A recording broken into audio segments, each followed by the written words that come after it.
The movie 300 was inspired by historic events of the Battle of Thermopylae.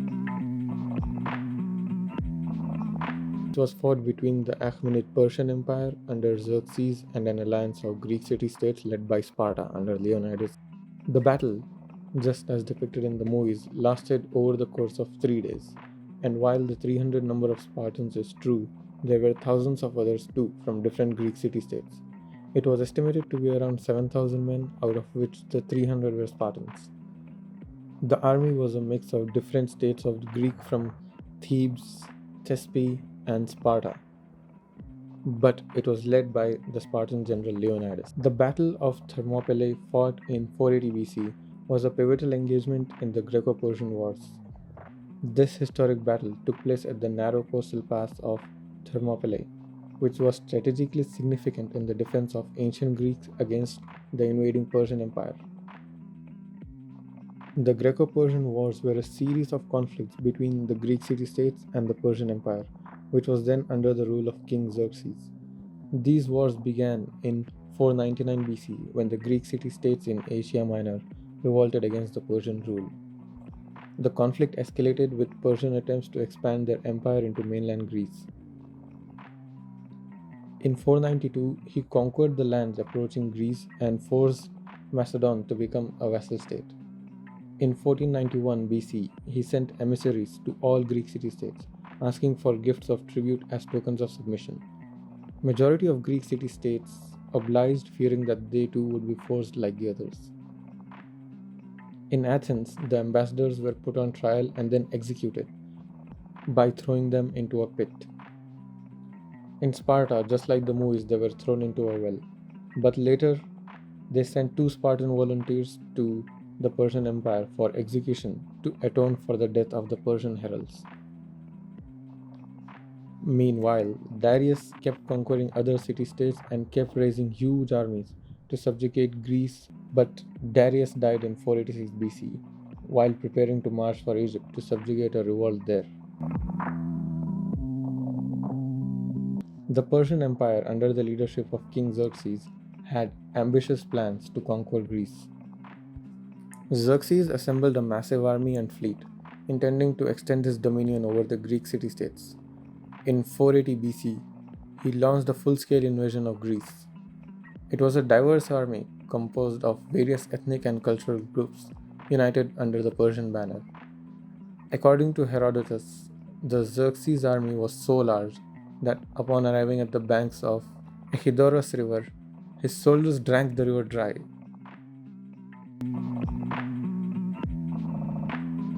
Thermopylae was a narrow coastal pass.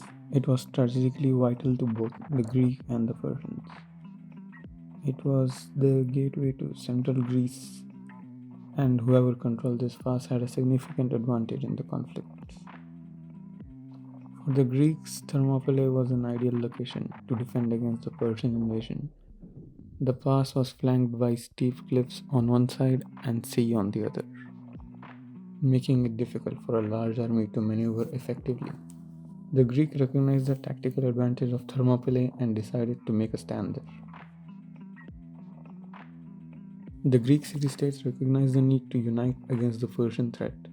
A coalition of Greek forces was assembled to defend Thermopylae.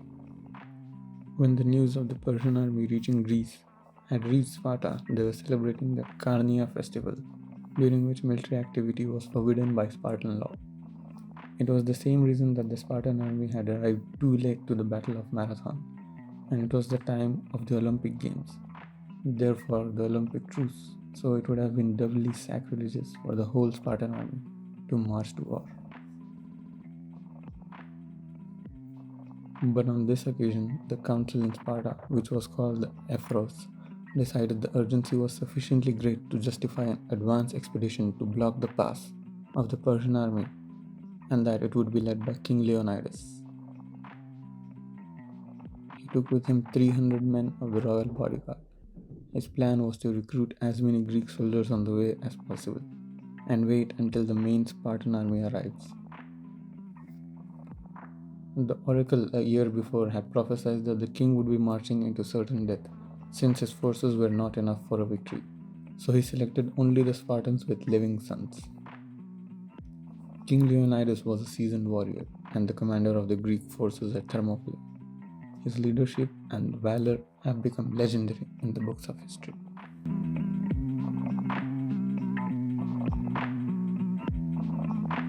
The Greek defense at Thermopylae was characterized by a combination of strategy and valor. The Greeks established a defensive line at the narrowest point of the pass, known as Middle Gate. They constructed a wall of stone and wood which served as an additional barrier to the advancing Persians. The Greek hoplites, heavy armored infantry soldiers, were well trained and highly disciplined.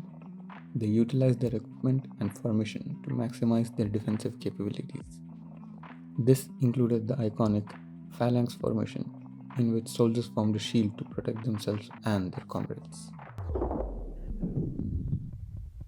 Xerxes, aware of the Greek presence at Thermopylae, sought to overcome this obstacle to his invasion.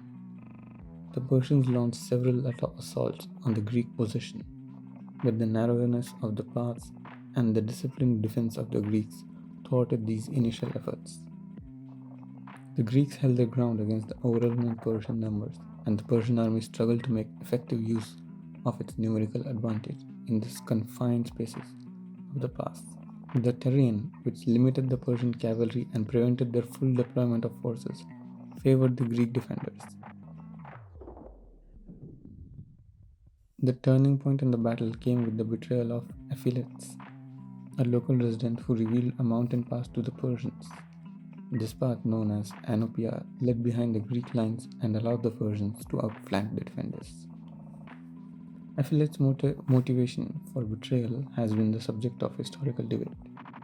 Some suggest that he was seeking a reward from the Persians, while others propose that he may have had personal grievances with the Greeks.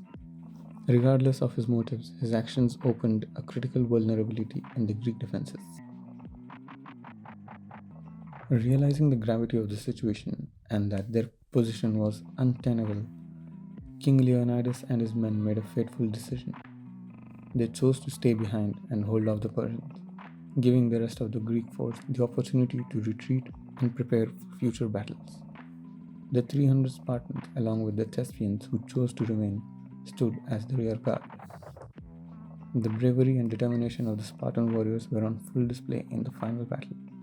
They fought with incredible valor, but their numbers were too few to withstand the Persian onslaught. In the end, they were overwhelmed and killed. King Leonidas himself fell in the battle, and his death is often seen as an emblematic of the Spartan commitment to duty and sacrifice. The sacrifice of the Spartans and their allies at Thermopylae was not in vain. Their heroic stand brought valuable time to the Greek city-states to prepare for the Persian invasion. The delay allowed the Greeks to regroup and fortify their positions both on land and at sea. The Battle of Thermopylae was followed by the naval battle of Artemisum and the decisive Battle of Plataea in 479 BC, where the Greek city-states, led by Athenians, defeated the Persians. These victories marked a turning point in the Greco-Persian Wars. The Battle of Thermopylae has left an enduring legacy in history and pop culture. It is often seen as a symbol of heroic struggle against overwhelming odds. The Spartans' bravery and leadership of King Leonidas have been celebrated in numerous works of literature, art, and film. One of the most well-known modern depictions of the battle is in the graphic novel 300 by Frank Miller, which was subsequently adapted into a movie. These works, while dramatized, capture the spirit of the Spartan sacrifice at Thermopylae. The battle has also been a subject of study and debate among historians and military strategists. It serves as a case study in both strength and weakness of defensive warfare, the impact of terrain on tactics, and the importance of leadership in battle. The Battle of Thermopylae, fought at a narrow pass in 480 BC, was the defining moment in the Greco-Persian